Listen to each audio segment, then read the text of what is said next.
Jamal, a 17-year-old high school senior, and his friends Tasha and Jordan are out for a casual evening walk. They're discussing the upcoming school year and plans for a local basketball tournament. The evening feels peaceful until Officer Bradford appears. Jamal laughing, "I got money on Tasha's team. She's definitely getting MVP." Tasha, smiling, "You better be ready to lose." Jordan, grinning, "Better be ready to win." The kids laugh and keep walking, heading down a familiar neighborhood street. But then, a police car pulls up alongside them, breaking the rhythm of the night. Welcome to Black and Slain Stories, where we bring to life the powerful stories of racial injustice, courage, and survival from across the globe. If you're new here, thank you for joining us. These stories will challenge you, move you, and make you think deeply about what true justice looks like. Before we begin today's story, drop a comment below. Where are you watching from? And don't forget to subscribe and hit the notification bell so you don't miss out on future stories that expose the truth and inspire change. Let's get started. A typical evening stroll turns into a nightmare when Jamal, Tasha, and Jordan, 3 black teenagers, are stopped by a racist police officer, Officer Owens, who wrongfully accuses him of criminal activity. What starts as a simple conversation escalates into racial profiling, harassment, and intimidation. But when Jamal's mother, Maya, arrives, the situation takes an unexpected turn. With the law on their side and the courage of a mother fighting for justice, they stand firm against the injustice they face. What follows is a powerful story of standing up to hatred and making the world take notice. The sun has just set, casting a cool orange glow across the quiet suburban neighborhood. Jamal, a 17-year-old high school senior, walks down the sidewalk with his friends Tasha and Jordan, both of whom are also 17. The group is excited about the weekend plans, with talk of an upcoming basketball game and a summer hangout at Jordan's house. They walk casually, chatting and laughing, enjoying the early evening. The air is warm, and the world around them seems calm, almost like any other evening in the neighborhood. Jamal, laughing, "You better bring your A game on Saturday, Tasha. My team is going to school you." Tasha, grinning, "Don't worry, I've got something to prove." Jordan, joking, "You better save the trash talk for court." They continue walking, unaware of the patrolling police car slowly turning the corner. The officer inside notices a group of teens on the sidewalk, and his eyes narrow. This is Officer Owens, a police officer known in the neighborhood for his questionable behavior and tense interactions with black youth. Without warning, the police car pulls up beside the group. The sound of the engine cuts through their laughter, and they stop walking, instinctively glancing at each other. Officer Owens rolls down his window and calls out, "Officer Owens, what you kids doing out here? It's getting late." Jamal, confused, "Just walking home, officer." Tasha, nervously, "We live around the block." Jordan, "No trouble, we're just heading home from the park." The officer eyes them all, but his gaze lingers on Jamal. He seems to be scanning them, sizing them up in a way that makes the air feel heavy. Officer Owens, suspicious, "I'm going to need to check your bags." Tasha, taken aback, "What for?" "We're just walking home." Jamal, calm but confused, "You don't need to check anything. We haven't done anything wrong." The officer's eyes narrow, and he steps out of the car. He towers over them, his presence intimidating. He looks at them one by one before fixing his gaze on Jamal. Officer Owens, "You kids think you can just walk through my streets at night without cause?" The tension is immediate. The air feels colder now, heavier with suspicion. Jamal can feel his heart rate pick up, but he keeps his cool. He doesn't want to escalate things. Jamal, firm but calm, "We're not doing anything wrong. Just walking home like anyone else." Officer Owens, sharply, "You don't belong here." The officer starts eyeing them more intensely, his gaze harsh and accusing. He starts patting down Jordan, checking his pockets, even though he hasn't given him any reason to do so. The situation grows more tense as Officer Owens becomes more aggressive. He calls for backup over his radio, and the kids stand frozen, unsure of what will happen next. The tension in the air is palpable, and Jamal tries to remain calm, knowing that making any wrong move could have serious consequences. Jamal, To the officer, I'm telling you, we're not doing anything wrong. Why are you stopping us? Officer Owens, snapping. Because people like you think they can get away with anything. I've had enough of you. Tasha, visibly shaken. You're not even telling us what we did wrong. Officer Owens, ignoring Tasha. You kids have no respect. You think you can come into this neighborhood and not cause problems. As he continues to push and harass them, Jamal becomes more aware of the racial undertones in the officer's words. This isn't about them doing something wrong. This is about the color of their skin.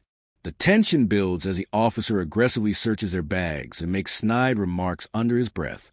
Jamal looks at his friends, but Tasha and Jordan are too scared to speak. The officer's tactics are clear. He's trying to intimidate them into compliance.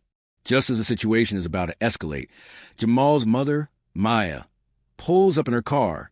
She immediately notices the police presence and the harsh way Officer Owens is interacting with her son. Maya, a community leader and advocate for police reform, has seen this scenario before. She's been fighting against racial profiling for years, and she's not about to let it happen to her child. Maya, yelling as she exits the car, "What's going on here? Why are you stopping my son?" Officer Owens, gruffly, "Stay back, ma'am. Your son is being detained." Maya, marching toward the officer. "Detained? For what? What's the cause, Officer Owens?"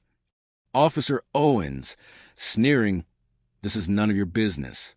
Your son is a suspect." Maya, getting closer, her voice steady but firm. "No, you have no reason to stop them. You're profiling these kids based on nothing but their skin color.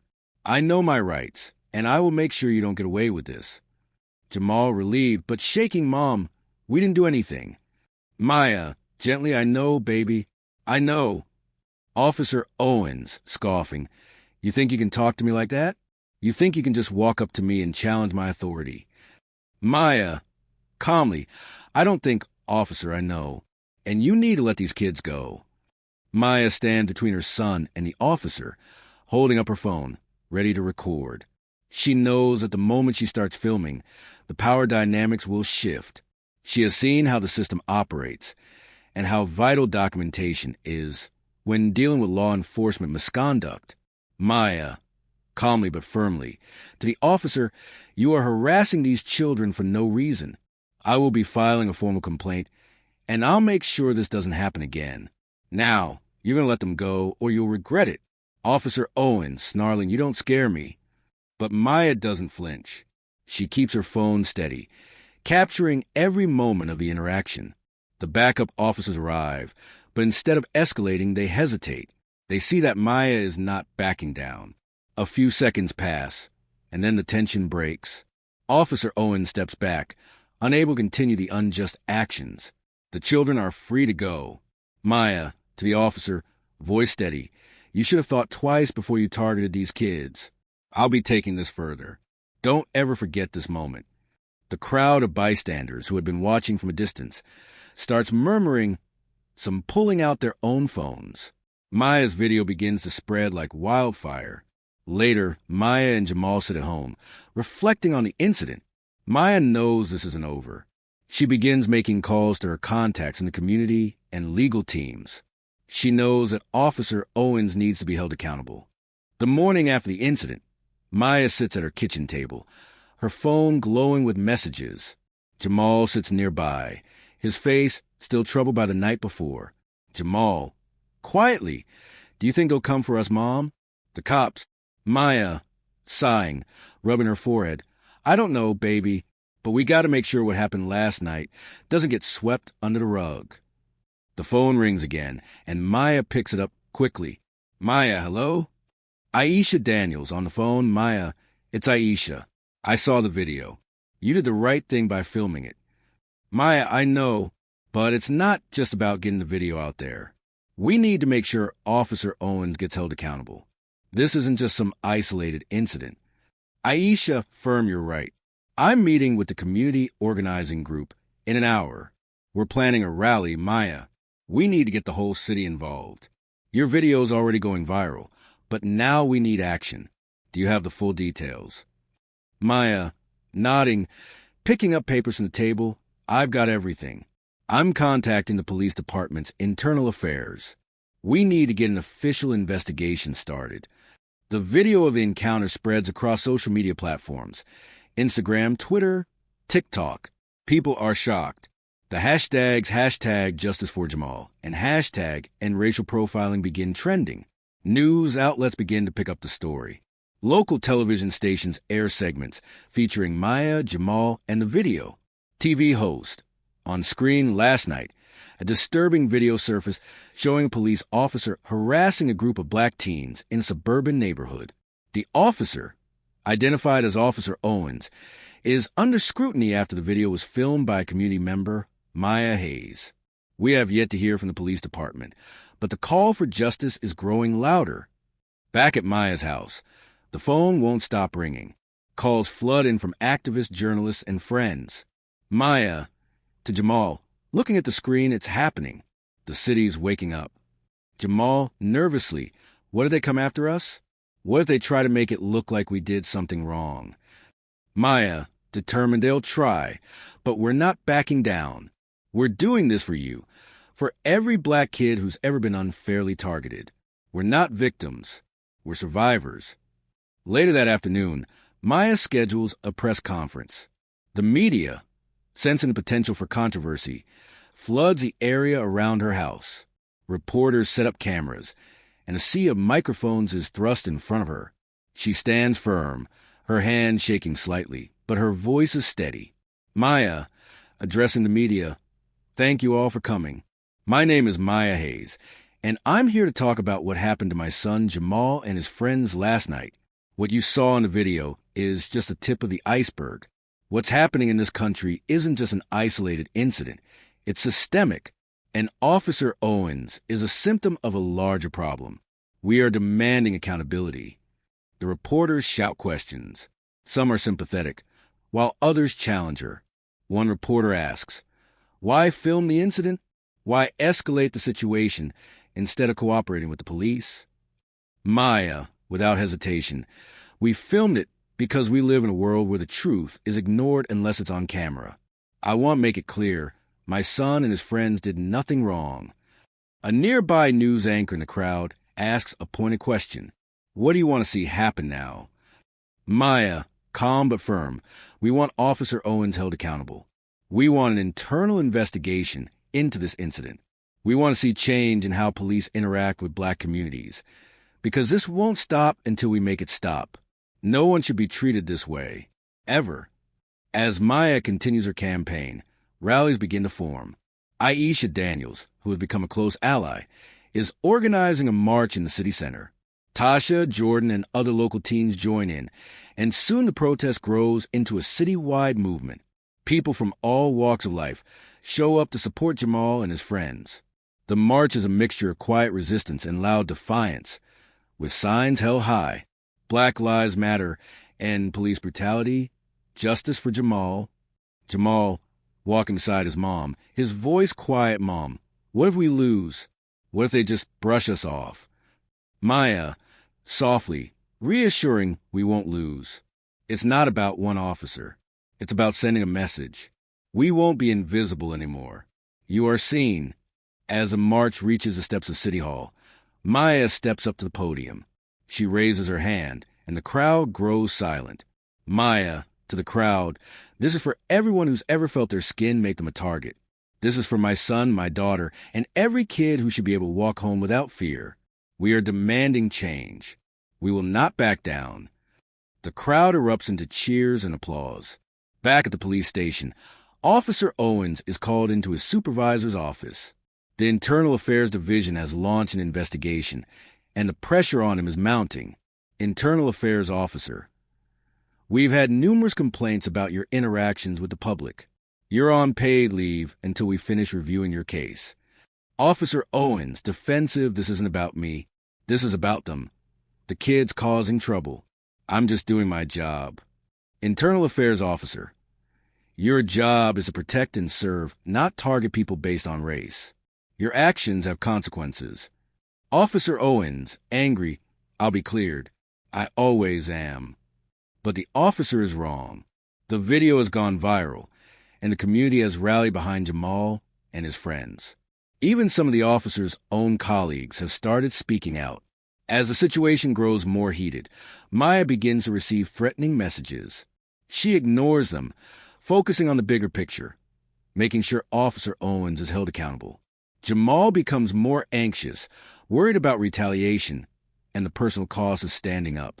One evening, Jamal receives a threatening call from an unknown number. Jamal, answering the phone, cautious hello? Voice on the other end, harsh whisper, "You don't know what you're doing, kid. You keep running your mouth, and you'll regret it." The call ends abruptly. Jamal is shaken, but he doesn't tell his mother at first. Instead, he holds it in, keeping his worries to himself. Later that night, Maya notices Jamal's unease. Maya, concerned, "Jamal, what's wrong? You've been quiet." Jamal, hesitating, "They called me. They said I should stop this. They said I wouldn't win." Maya, firm, hugging him, "We're not stopping, Jamal. You're stronger than you know, and together we'll see this through."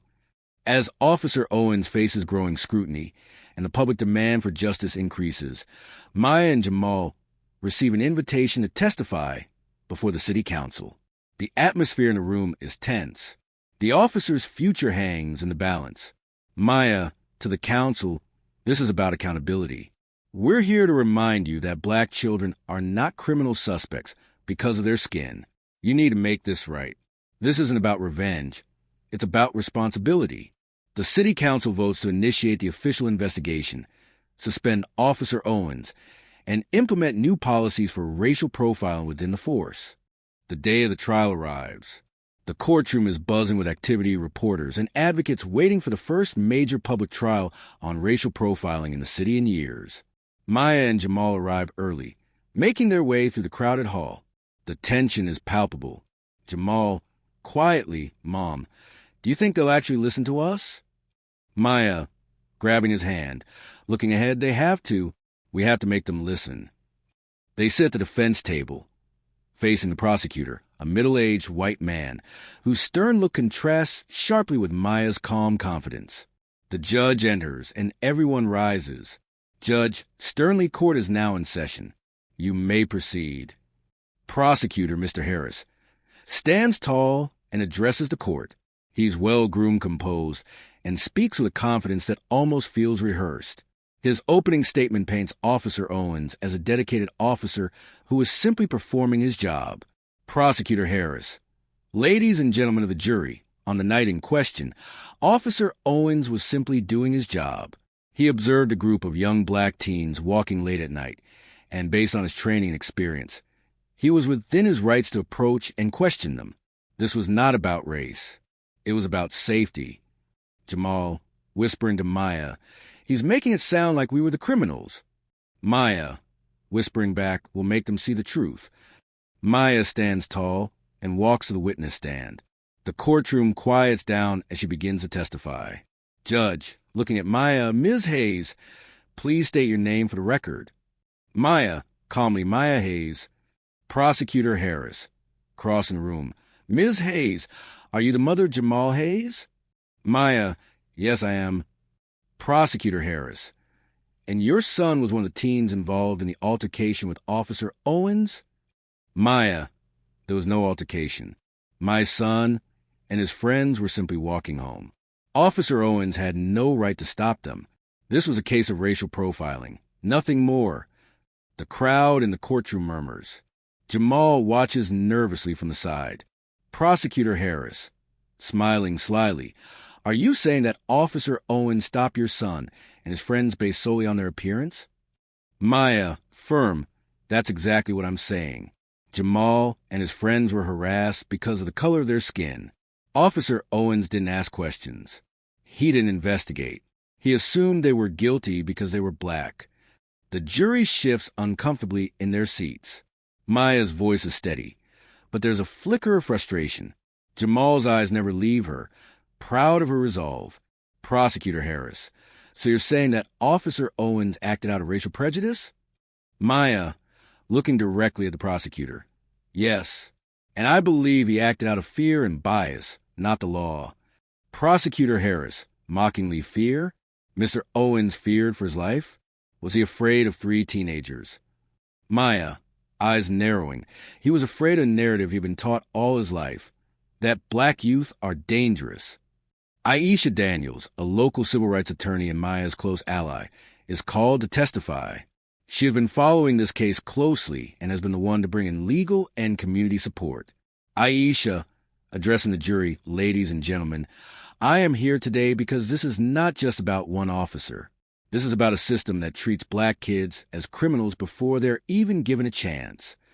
Aisha, continuing, this case is bigger than Officer Owens. It's about how society has been trained to fear black youth, to label them as dangerous based on nothing but their skin color. The jury listens, captivated by Aisha's words. Jamal looks at Aisha, and for the first time in a long while, he feels a sense of hope. Jamal, to himself, maybe we really can make a difference. Prosecutor Harris watches nervously as the mood in the courtroom shifts. His argument starts to lose traction. Aisha and Maya have painted a picture that the jury can't ignore. Racial profiling was at play, and the fear of black youth is systemic. Prosecutor Harris, gritting his teeth, you want us to believe that Officer Owens acted out of bias. But where's the evidence? Maya, turning to the jury, determined the evidence is in what you don't see. The evidence is in the way my son and his friends were treated before they even spoke a word. That is the real crime. Maya's voice quivers slightly as she stands up to address the jury one last time.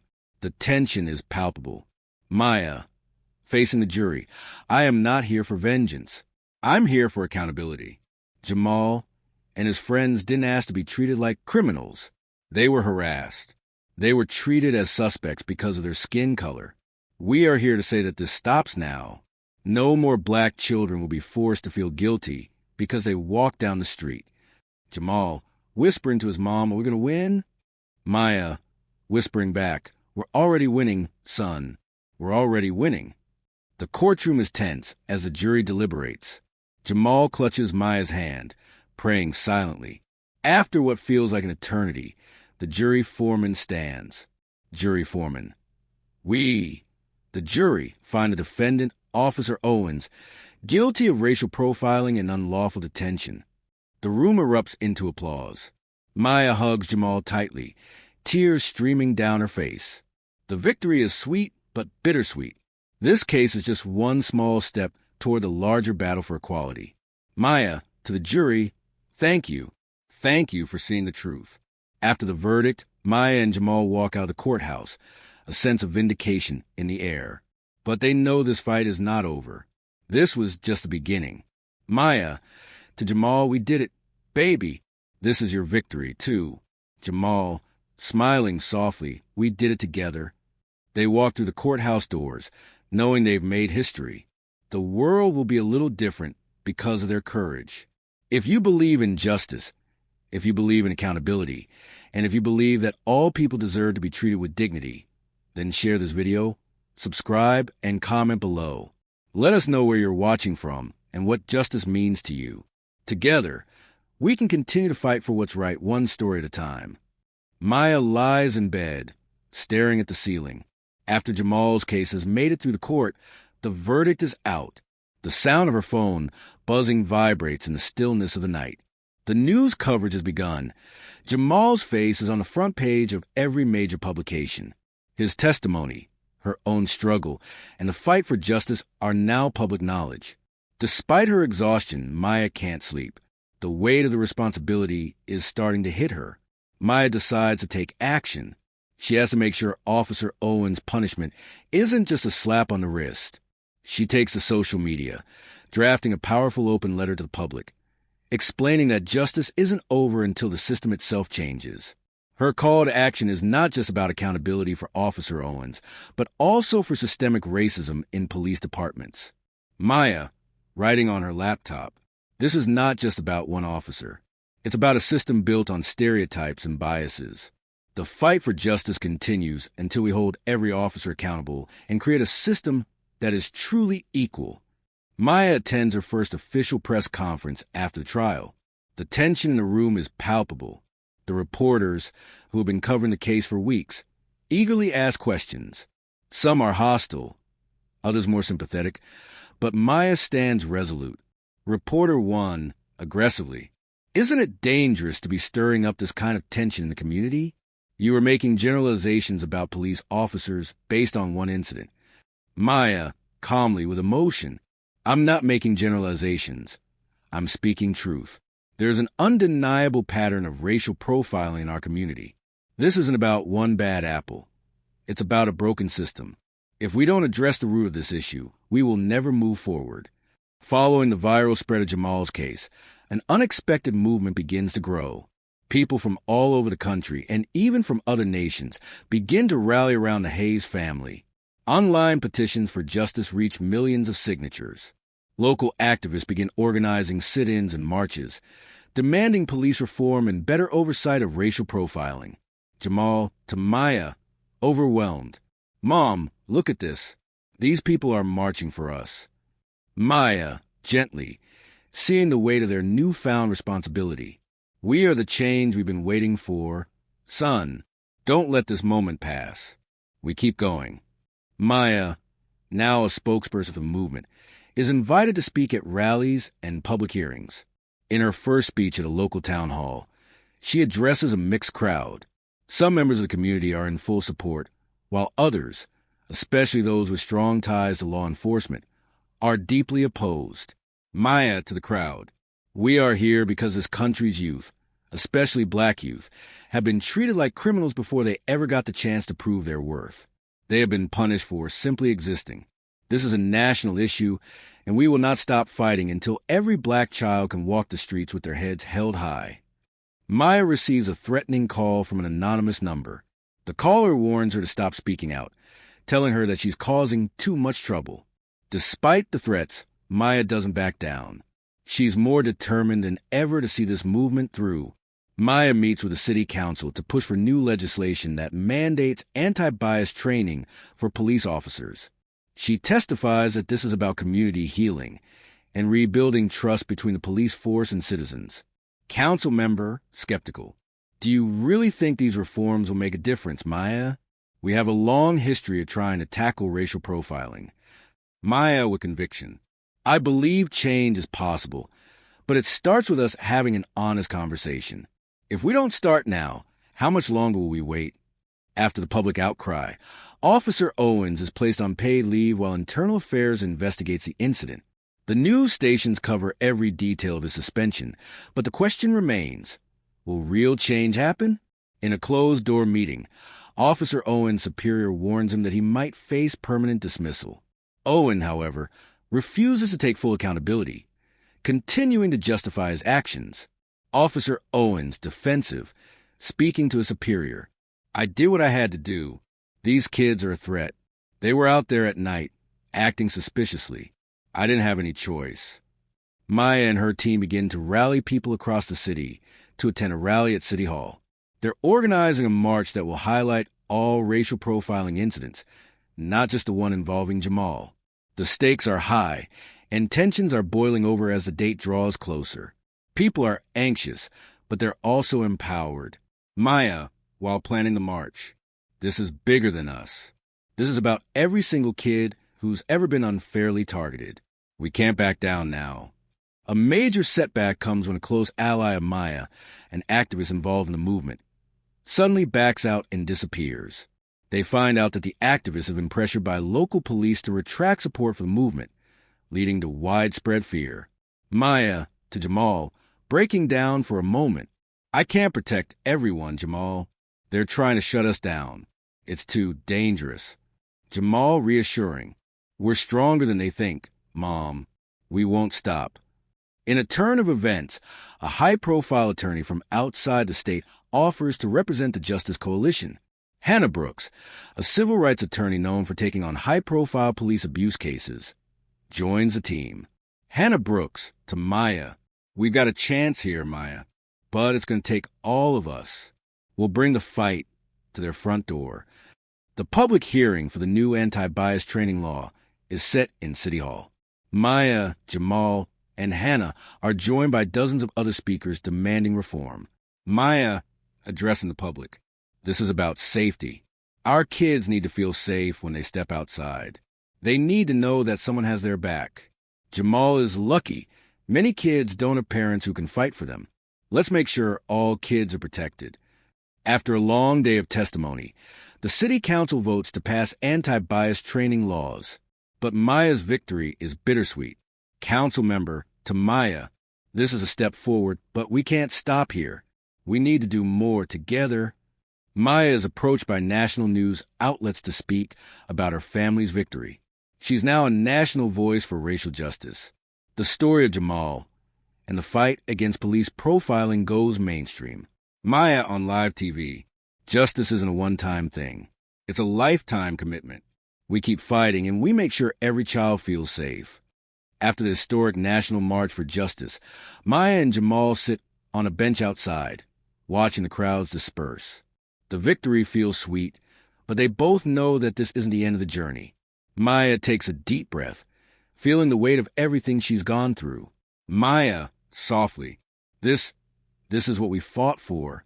But I can't stop thinking about what's next. What if we don't keep pushing? Jamal, sitting next to her. You're not doing this alone, Mom. We're all doing it together. Maya, smiling faintly. We've come so far, but the work never stops, son. This movement will continue, with or without me. It's bigger than all of us now. The march has made history, but Maya is already thinking about the future. Police reform, justice for all, and support for other families who have faced racial profiling and police brutality. Maya receives a call from a national civil rights organization offering her the opportunity to lead a national campaign for police reform. This will put her at the forefront of a new phase of the fight for racial equality. Maya, answering the phone, her voice firm. Hello, this is Maya Hayes. Voice on the other end, enthusiastic. Maya, we've been watching you. Your fight has inspired so many across the country. We want to bring you on as the face of our nationwide police reform campaign. The time is now, and we need leaders like you. Maya, pausing, thinking. This is a huge responsibility, but I've been waiting for a chance to do something like this. As Maya becomes the face of reform, the media frenzy picks up. News outlets from all over the world want to hear her speak. Public opinion is divided. Some people cheer her efforts, while others accuse her of disrupting the police force and undermining the justice system. Reporter on live TV. Maya Hayes has become a household name. Her call for national police reform has sparked protests across the country, with some praising her and others claiming she's undermining law enforcement. Despite the pushback, Maya's resolve only strengthens. She becomes a beacon of hope for families who have long been victimized by systemic racism. Back at police headquarters, Officer Owens faces a series of hearings. The investigation into his actions is ongoing, and the public pressure is mounting. Maya receives updates from her lawyer, Aisha Daniels, who's been following the case closely. Aisha, on the phone with Maya. Maya, I've been reviewing the report. Owens is guilty, but his union is pushing hard to get him reinstated. We have to be prepared for their next move. Maya, sighing. This isn't just about him, Aisha. This is about a system that's broken. We need to make sure this doesn't stop at one officer. As the public focus intensifies, Jamal feels the pressure mounting. He's invited to speak at schools and community forums, but struggles with the constant spotlight on his life. He's tired of being the poster child for racial injustice. Jamal, sitting down with his mom. I can't keep doing this, Mom. All this attention. I just want to be a normal kid again. Maya, calming him. I understand, baby, but you've made a difference. Your courage is changing the world. You've shown people that they matter, that their voices matter. We can't stop now. In Washington, D.C., Maya faces political pushback. Certain members of the Senate and House of Representatives believe that national police reform is too drastic and that it threatens the stability of local law enforcement. Senator to Maya in a meeting. Maya, we appreciate your passion, but I don't think defunding the police or national reform is the answer. We need a middle ground that works for both the community and the police force. Maya, looking him in the eye resolutely. No, the system isn't broken just because of a few bad cops. It's built to target people like me, like Jamal, like the thousands of families who can't speak up. Despite the resistance, Maya and the Justice Coalition lead the largest march for police reform in the country. Tens of thousands of people gather, filling the streets from Capitol Hill to the Lincoln Memorial. The crowd is diverse, black and white, young and old, families and individuals who want to see change. Maya, standing on stage, microphone in hand, addressing the crowd. This march is a symbol of unity and strength. We are here because we believe in a future where every child, every person, no matter their skin color, can walk the streets without fear. This is not just a protest, it's a movement. The march gains national attention. News outlets broadcast Maya's speeches, and more high-profile figures lend their voices to the cause. Celebrities like LeBron James, Oprah Winfrey, and Colin Kaepernick publicly endorse the movement, lending it even more momentum. LeBron James on Twitter. Shout out to Maya Hayes for standing up and leading the fight for police reform. This movement is bigger than us, and we must keep pushing forward. Hashtag Justice for Jamal. This comprehensive police reform law includes mandatory anti-bias training for all officers, body cameras, and independent oversight committees to monitor police actions. Maya receives a personal call from the president, thanking her for her tireless work. President on the phone. Maya, your leadership has inspired millions. This bill is just a beginning, but it's a huge step in the right direction. Thank you for making this happen. After a long legal battle, Officer Owens is officially dismissed from the police force. The investigation into his conduct, combined with the mounting evidence of racial profiling and abuse, leads to his termination. Aisha on the phone, excited. We did it, Maya. Officer Owens has been fired. This is a huge victory for the movement. The national victory.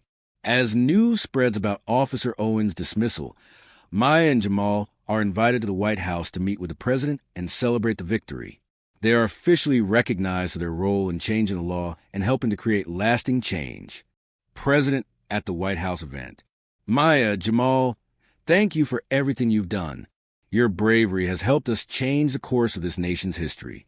Today, we can say we took the first step towards a future of true equality.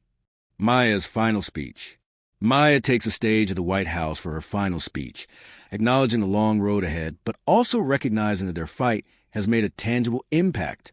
Maya, to the crowd, looking at Jamal with pride. This is not just my victory. This is our victory. It's for everyone who's ever been treated like a criminal just because of how they look. This is just the beginning. We have a long way to go, but I know we can make this country better together.